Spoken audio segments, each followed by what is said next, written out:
ANM GNM, এই ANM GNM পরীক্ষা নিয়ে তোমাদের মনে অনেক প্রশ্ন ঘোরাফেরা করছে, বিশেষ করে তাদের মনে যারা যারা সবে এইচএস দিয়ে উঠেছো।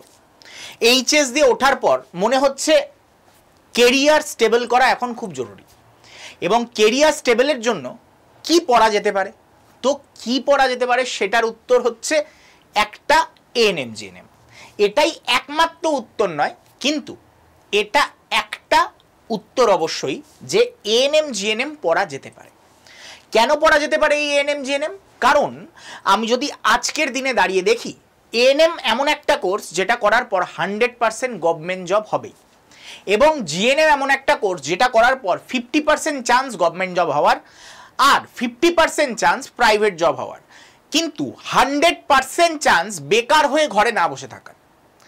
তাহলে আমি যদি হিস্ট্রি অনার্স পড়ি, আমার কি গ্যারেন্টি আছে যে আমি কোনো চাকরি পাবো?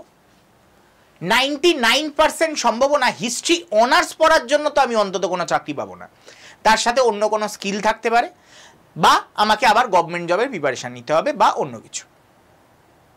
তাহলে এই এএনএম জিএনএম আমার যেহেতু একটা মাত্র উপায়, তো তাই জন্য আমাকে কি করতে হবে, এটার ব্যাপারে প্রিপারেশন নিতে হবে। এবং এই প্রিপারেশন নেওয়ার পথে বেস্ট বুক কোনটা, 1 নাম্বার বুক কোনটা হবে এই পরীক্ষার প্রিপারেশনের, সেইটার ব্যাপারে আলোচনা করব। তো চলো শুরু করা যাক। আমি এইখানে একটা বইয়ের কথাই বলবো যেটা তোমাকে কিনতে হবে, আর বাদবাকি যে বইয়ের কথা বলবো সেটা তোমাকে খালি তাকের থেকে নামিয়ে ধুলো ঝেড়ে নিতে হবে। তো চলো দেখে নেওয়া যাক যে বর্তমান সময়ে দাঁড়িয়ে যেখানে মাত্র 3 মাস বাকি পরীক্ষার, সেখানে আমার কোন বই কেনা উচিত। একটা মার্কস ডিভিশনের একটা বেসিক প্যাটার্ন আমরা দেখে নেব, এবং টোটাল সিলেবাসটাও আমরা এর মধ্যে দেখে নেব। আমি তোমাদের শুভাশিস স্যার, প্রায় 7 বছর ধরে আমি কিন্তু তোমাদের এই এএনএম জিএনএম এক্সামের জন্য গাইড করে আসছি। 8 বছর হতে চললো, এই মাস এন্ড হলে আমার 8 বছর হয়ে যাবে। তো এই এএনএম আর জিএনএম, এইখানে যে জিএনএম সেটা হচ্ছে এক প্রকার ডিপ্লোমা কোর্স, এটা একটা ডিপ্লোমা কোর্স, এবং এএনএম যেটা, এই এএনএম হচ্ছে কি সার্টিফিকেট কোর্স। আশা করি এটা সবার অবগত। এবার আসছি মার্কস ডিভিশন। মার্কস ডিভিশন কি হতে পারে, এক্সামের মার্কস ডিভিশন কি হয়। দেখো এইখানে আমরা যদি দেখি, জীবন বিজ্ঞানে থাকে মোট 50 মার্কস, সব থেকে বেশি। ভৌত বিজ্ঞানে থাকে 25, ইংরাজিতে থাকে 15, গণিতে থাকে 10, সাধারণ জ্ঞান বা জিকেতে থাকে 10, এবং রিজনিং থাকে 5। তার মানে ওভারঅল আমি যদি দেখি তাহলে দেখতে পাবো 100টা কোয়েশ্চেন, 115 মার্কসের পরীক্ষা, যেখানে বায়োলজির 10টা প্রশ্ন থাকবে 2 মার্কসের, ফিজিক্যাল সায়েন্সের 5টা প্রশ্ন থাকবে 2 মার্কসের। আশা করি এই প্যাটার্নটা সবার কাছে ক্লিয়ার। সবাই এক্সাম ব্যাপারে যদি আরও ডিটেলসে জানতে চাও, আমার আলাদা ভিডিও একটা করা আছে ANM GNM A to Z information, সেখানে তোমরা আরও ডিটেলসে পেয়ে যাবে এই যে ক্যাটাগরি 1 আর ক্যাটাগরি 2 জিনিসটা কি। কিন্তু আজকে আমাদের মেন ফোকাস থাকবে হচ্ছে সিলেবাস আর বুকসের উপর। তো চলো এই দুটোর ব্যাপারে একটু দেখে নিই। দেখো জীবন বিজ্ঞানের সিলেবাসে যেটা থাকে 9 এবং 10-এর সিলেবাস। 9-এ আমাদের কি আছে, জীবন এবং তার বৈচিত্র্য, জীবনের সংগঠনের স্তর, জীবনের শারীরবৃত্তীয় প্রক্রিয়া, জীবন বিজ্ঞান ও মানব কল্যাণ, পরিবেশ ও তার সম্পদ। তার সাথে 10-এর প্রাণীর নিয়ন্ত্রণ ও সমন্বয়, জীবনের ধারাবাহিকতা, বংশগতি ও কিছু সাধারণ জেনেটিক রোগ, বিবর্তন ও অভিযোজন, এবং পরিবেশ এর সম্পদ ও তাদের সংরক্ষণ। এই টোটাল হচ্ছে 9-10-এর সিলেবাস। তাহলে এই 9-10-এর সিলেবাসের উপরে কোন জায়গাটায় আমাদের জোর দেওয়া উচিত, আমরা দেখব মেনলি 10-এর সিলেবাসের উপর থেকে খুব বেশি কোয়েশ্চেন হয়ে থাকে, যেটা হচ্ছে বিবর্তন ও অভিযোজন, বংশগতি ও রোগ, জীবনের ধারাবাহিকতা, এবং প্রাণীর নিয়ন্ত্রণ ও সমন্বয়, এই পার্ট থেকে। এবং তারপরে যদি আমরা দেখি জীবন বিজ্ঞান এবং মানব কল্যাণ, এই পার্ট থেকে কিছু কোয়েশ্চেন হয়, এবং জীবনের শারীরবৃত্তীয় প্রক্রিয়া। মানে 9-এর যদি আমি 2টো চ্যাপ্টার নিই তাহলে এই 2টো চ্যাপ্টার আমি বলবো সব থেকে বেশি ওয়েটেজ, এবং 10-এর যদি আমরা নিই তাহলে দেখব এই 4টে চ্যাপ্টারে সব থেকে বেশি ওয়েটেজ রয়েছে। যাই হোক, সে কোন চ্যাপ্টার ইম্পর্টেন্ট কোন চ্যাপ্টার নয় সেটা না হয় আমরা অন্য কোনো ভিডিওতে ডিসকাস করব। আজকের ভিডিওতে আমরা যেটা দেখব সেটা হচ্ছে কোন বই আমি ধুলো ঝেড়ে বার করব, যেটা আমাকে কিনতে হবে না। সেটা হচ্ছে তুমি যে 9 এবং 10-এ যে বইগুলো পড়েছিলে জীবন বিজ্ঞানের, সেগুলোকেই ধুলো ঝেড়ে বার করার কথা বলছি। তার মানে এই বই তোমাকে কিনতে হবে না, এই বই তোমার ঘরে ধুলো ঝেড়ে বার করলেই তুমি পেয়ে যাবে। আশা করি সবার বাড়িতে এটা রয়েছে। আর যদি তুমি ক্লাস 11 বা 12-এ ওঠার পর 9-10-এর বইটা বিক্রি করে দিয়েছো, তাহলে খুব বড় ভুল করেছো। তো সেটাকে আবার তোমাকে ওই বিক্রি করা পয়সা দিয়ে আবার কিনে নিয়ে আসতে হবে তোমায়, বা অন্য কাউকে দিয়ে থাকলে সেটা আবার তার কাছ থেকে চেয়ে নিয়ে আসো। কারণ 9-10-এর বই হচ্ছে সারা জীবনের সম্পদ। 9-10-এর বই সবার সারা জীবন রেখে দেওয়া উচিত। আশা করি সবার কাছে ক্লিয়ার। তাহলে 9-10-এ তুমি সেটা সাতরা পড়ে থাকো, ছায়া প্রকাশনী পড়ে থাকো, বা অন্য কোনো যে কোনো পাবলিশার্স পড়ে থাকো, প্রান্তিক্স পড়ে থাকো, যেটাই পড়ে থাকো, সেইটাকে ধুলো ঝেড়ে বার করো। More than enough. সেই বইটা তোমার এই প্রিপারেশনে প্রয়োজন হবে। ওকে, এবার চলে আসছি ভৌত বিজ্ঞান। ভৌত বিজ্ঞানের ক্ষেত্রেও আমরা যদি ক্লাস 9-এর চ্যাপ্টার দেখি, পরিমাপ, বলগতি, পারমাণবিক গঠন, যার মধ্যে আমি সব থেকে ইম্পর্টেন্টগুলো আমি দাগিয়ে দিচ্ছি, পরিমাপ, বলগতি, পারমাণবিক গঠন। অঙ্কের জন্য মোলের ধারণা। ওকে, পদার্থ গঠন ও বৈশিষ্ট্য রয়েছে, দ্রবণ রয়েছে, অ্যাসিড, বেস এবং লবণ, এখান থেকে কোয়েশ্চেন আসে, কার্যক্ষমতা শক্তি থেকে আসে, শব্দ আসে, তাপ আসে। মিশ্রণের উপাদানগুলি পৃথকীকরণ থেকে খুব কম কোয়েশ্চেন আসে, জল থেকে খুব কম কোয়েশ্চেন আসে। এইবার চলে আসছি ক্লাস 10-এর ক্ষেত্রে। আমরা দেখতে পাবো পরিবেশ সম্পর্কে ধারণা, এখানে যেটা দেখাচ্ছে এখান থেকেও খুব কম কোয়েশ্চেন আসে। গ্যাসের আচরণ থেকে প্রচুর কোয়েশ্চেন আসে, আলোর থেকে আসে, পর্যায় সারণী থেকে আসবে, আয়নীয় এবং সমযোজী বন্ধন আসবে, রাসায়নিক গণনা থেকে অঙ্ক আসে, তাপীয় ঘটনা, এখান থেকে কোয়েশ্চেন অতটা আসে না যতটা বিদ্যুৎ থেকে আসে, এখান থেকে গ্রাফ দিতে পারে। ওকে, তড়িৎ বিশ্লেষণ ও রাসায়নিক বিক্রিয়া থেকেও আসে না, ল্যাবরেটরি এবং শিল্পে অজৈব রসায়ন থেকে কোয়েশ্চেন আসে, ধাতুবিদ্যা থেকে তেমন কোয়েশ্চেন আসে না, পারমাণবিক নিউক্লিয়াস থেকে আসে, এবং জৈব রসায়ন থেকে খুবই সামান্য বা আসে না বললেই চলে। এই হচ্ছে টোটাল এক্সাম প্যাটার্ন। এই সিলেবাসের উপরে ফিজিক্যাল সায়েন্সের কোয়েশ্চেন হয়ে থাকে। তো ফিজিক্যাল সায়েন্সের জন্য কি বলবো, ধুলো ঝেড়ে বই বার করো। তুমি ভৌত বিজ্ঞান, ছায়া প্রকাশনী পড়ে থাকো, সাতটা পড়ে থাকো, বা তোমরা অতীতে যে বই পড়েছো সেটাই তোমার জন্য মোর দ্যান এনাফ, খালি ধুলো ঝেড়ে বার করতে হবে। এবার চলে আসছি ইংলিশ। ইংলিশের ক্ষেত্রে আমরা যদি দেখি idioms, phrases, synonyms, antonyms, homonyms, one word substitution আর স্পেলিং টেস্ট, এটা হচ্ছে মোস্ট ইম্পর্টেন্ট জায়গা এএনএম জিএনএম এর পরীক্ষার পার্সপেক্টিভে। প্রায় 7 নম্বর কোয়েশ্চেন তো এখান থেকে আসবে।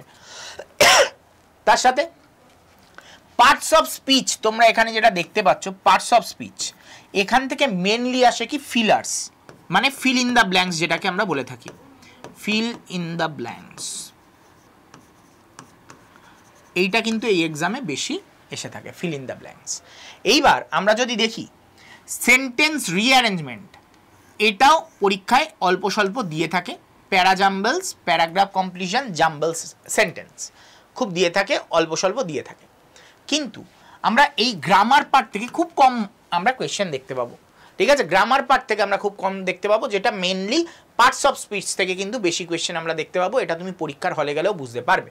ঠিক আছে, তবে ডু অ্যাজ ডাইরেক্টেড এর মধ্যে অ্যাক্টিভ অ্যান্ড প্যাসিভ ভয়েস, মানে যেটাকে আমরা ভয়েস চেঞ্জ বলি, এবং ডাইরেক্ট অ্যান্ড ইনডাইরেক্ট স্পিচ, এই দুটো থেকে কিন্তু কোয়েশ্চেন এসে থাকে। তাহলে আমরা এর উপরে জোর দেব, এর উপরে জোর দেব, এবং এর উপরে জোর দেব। এই তিনটে হবে আমাদের সব থেকে ইম্পর্টেন্ট জায়গা। এইবার চলে আসছি হচ্ছে তোমার ম্যাথামেটিক্সের ক্ষেত্রে।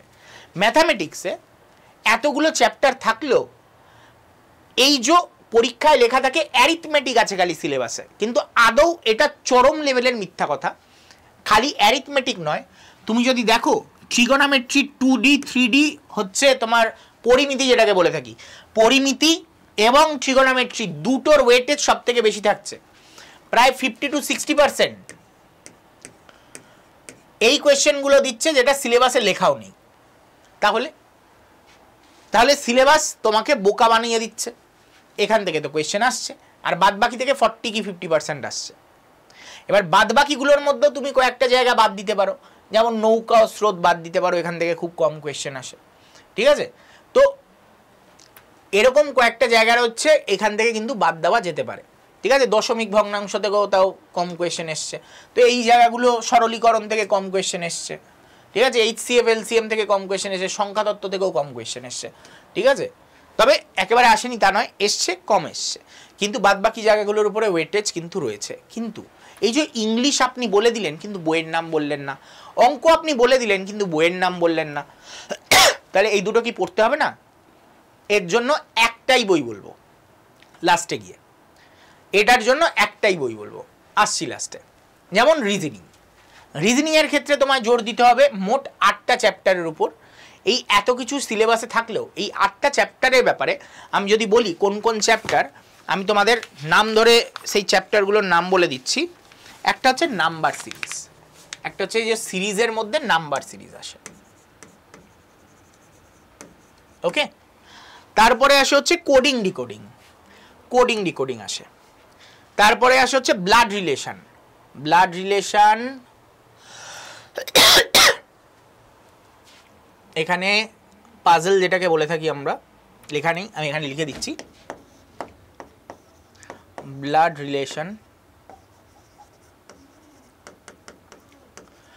রিলেশন থেকে আসে। তারপরে আসে অ্যানালজি, তারপরে আসে অড ওয়ান আউট, এটাও এখানে লেখা নেই, আমি লিখে দিচ্ছি এখানে অড ওয়ান আউট। দেখো সিলেবাসে লেখা নেই কিন্তু আসছে কোথা থেকে? সিলেবাসের বাইরে থেকে। ডিকশনারির কোয়েশ্চেন আসে, এখানে ডিকশনারিও নেই।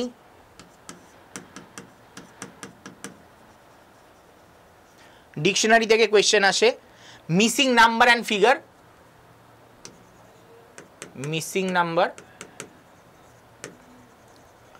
এগুলো নোট ডাউন করে নেবে। আর তার সাথে নন ভার্বাল সিরিজ পুরোটা। তবে এটা বেশি কিছু লাগে না, খুব অল্প নিয়ম আছে, সে কটা শিখে গেলেই হয়ে যায়। তো এই হচ্ছে মোটমাট তোমার আসে পরীক্ষায়। তো এই যে কোন কোনগুলো বললাম, number series, odd one out, coding decoding, dictionary, analogy, missing number, blood relation আর তার সাথে নন ভার্বাল। তো এই 8খানা চ্যাপ্টারের উপরেই মোট ওয়েটেজটা থাকে। এবার আমি বললাম কোথা থেকে এই 8খানা চ্যাপ্টার, প্রিভিয়াস ইয়ার কোয়েশ্চেনে এই 8টা চ্যাপ্টারের বাইরে একটাও কোয়েশ্চেন করেনি, ওকে। এবার আসছি জিকে সিলেবাসের ক্ষেত্রে ভারতীয় রাজ্য রাজধানী, ভারতের লোকনৃত্য, ভারতের জাতীয় গাছ, উদ্ভিদের উচ্চ আদালতের তালিকা, ভারতের বৃহত্তম ক্ষুদ্রতম রাজ্য, ভারতের কেন্দ্রশাসিত অঞ্চল, ভারতের প্রতিবেশী দেশ, ভারতের বাঁধ, ভারতের জাতীয় প্রাণী, ভারতের শীর্ষ 10টি দীর্ঘতম মহাসড়ক, ভারতের জাতীয় উদ্যান, ভারতের শীর্ষ 10টি দীর্ঘতম নদী, ভারতের জলপ্রপাতের তালিকা, ভারতের বন্যপ্রাণী অভয়ারণ্য, ভারতের শীর্ষ 10টি দীর্ঘতম সেতু, ভারতের জাতীয় প্রতীক, ভারতের জাতীয় সরকারি ভাষা তালিকা, ভারতের জাতীয় শিখরগুলি এবং ভারতের নদ নদী এবং ভারতের পাহাড় পর্বত। এই টোটাল কিন্তু সব কিছু থাকে। এর বাইরেও 2-4টে কোয়েশ্চেন হতেই পারে, ঠিক আছে। কিন্তু এত কিছু পড়বো কোথা থেকে? এত কিছু পড়ার জন্য আমাদের আড্ডা 247-এর এই বইটা এইভাবেই তৈরি করা, এক্সাম ওরিয়েন্টেড, যাতে তোমার এই পরীক্ষার পুরো চ্যাপ্টার ওয়াইজ ধরে ধরে মানে তোমার কমপ্লিট করানো যায়। এই বইটায় চ্যাপ্টার ওয়াইজ এমসিকিউ দ্বারা দেওয়া আছে পুরো ধরে ধরে। তার সাথে তুমি এই বইটা রাখতে পারো পাশে, তবে এইটা রাখলে, এইটা হচ্ছে ফার্স্ট চয়েস, এটা রাখো। তোমার যদি মনে হয় আরও হার্ড লেভেল কোয়েশ্চেন তুমি সলভ করবে, তার ক্ষেত্রে এটা রাখতে পারো, আদারওয়াইজ এটা রাখলেও তোমার হয়ে যাবে, ওকে। এবার এই বইটার মধ্যে কি পাচ্ছ দেখে নাও। এই বইটার মধ্যে চ্যাপ্টার ওয়াইজ এমসিকিউ পাবে, ডিটেল এক্সপ্লেনেশন পাবে, ক্যাটাগরি 1 ক্যাটাগরি 2 ডিভিশন পাবে, ফোকাসড অন ইম্পর্টেন্ট চ্যাপ্টার্স, যেগুলো ইম্পর্টেন্ট চ্যাপ্টার সেগুলোর উপর ফোকাস করে তুমি এখানে কোয়েশ্চেন পাবে, পিওয়াইকিউ পাবে, 5000 মতন এমসিকিউ পাবে। তারপর হচ্ছে এটা হচ্ছে কি হেভি কন্টেন্ট বুক, অন্য বইগুলোর থেকে এই বইটা অনেকটা বেশি মোটা। তুমি যদি দেখো মার্কেটে যে বইগুলো অ্যাভেলেবেল আছে তার থেকে অনেক বেশি মোটা এবং অনেক বেশি কন্টেন্ট রয়েছে এর মধ্যে, ওকে। তো এর দাম কত পড়ছে? মার্কেটে অন্যান্য বই 500 টাকা মতন থাকে, এটার দাম 394 টাকা মতন। এটা কেনার জন্য তুমি Y229 কোড ইউজ করে তুমি পারচেস করতে পারো আমাদের অ্যাপ থেকে, বা ডাইরেক্ট এই নাম্বারে কল করেও তুমি কিনে নিতে পারো তুমি যদি চাও। তারপরে দেখো, তোমাদের কেউ যদি ওই ব্যাচে ভর্তি হতে চাও, ব্যাচে কিন্তু পুরো কম্প্যাক্ট ওয়েতে তোমাদের স্মার্ট ব্যাচ, এখানে তোমাদের ক্র্যাশ কোর্স করানো হচ্ছে 962 টাকা। এর থেকে কম দামেও পেতে পারো, 925-এও পেতে পারো। তার জন্য তোমাকে কি করতে হবে? তার জন্য তোমাকে এই যে একটা নাম্বার দিয়ে দিয়েছি, এই নাম্বারে তুমি কোন ব্যাচে ভর্তি হতে চাও, নাম, phone number, email ID, ANM GNM এর ব্যাচ, বুক, না তুমি মক টেস্ট কী নিতে চাও সেটা আমাদের লিখে তোমাকে পাঠিয়ে দিতে হবে, তাহলে আমাদের টেলিকলার তোমাকে কল করে নেবে। ঠিক আছে, এই ব্যাচটাতে কি পাচ্ছ, রেকর্ডেড ক্লাস পাচ্ছ, লাইভ ক্লাস পাচ্ছ, ডিপিপি সলভ পাচ্ছ, ক্লাসের নোট পাচ্ছ, কাউন্সিলিং গাইডেন্স পাচ্ছ, এত কিছু তুমি পাচ্ছ এই ব্যাচের মধ্যে।